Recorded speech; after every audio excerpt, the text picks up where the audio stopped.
আসসালামু আলাইকুম তোমাদের সবাইকে। আজকে আমরা লিখবো হচ্ছে অক্টাল থেকে দশমিকে রূপান্তর। চলো আমরা শুরু করি।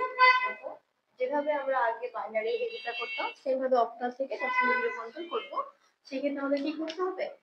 8 দ্বারা প্রত্যেকটা সংখ্যাকে হচ্ছে আমাদের গুণ করতে হবে। তাহলে খেয়াল করো আমরা কি করছি, 1 2 3 আছে, আমাদের 1 2 3 কে আমরা কি করছি 8 দ্বারা হচ্ছে গুণ করে দিচ্ছি। কি বলছিলাম মনে আছে? আমাদের এই যে এই সাইড থেকে বা বাম সাইড যেখান থেকে থাকতে পারে, যদি দশমিক থাকতো তাহলে এখান থেকে 0 হবে। যেহেতু আমাদের এখানে 3 শেষ, তাহলে আমরা এই মান থেকে হচ্ছে পাওয়ারটা ধরে নিলাম। তাহলে এই যে 8 এর পাওয়ার 0, তারপরে 1, তারপরে হচ্ছে 2।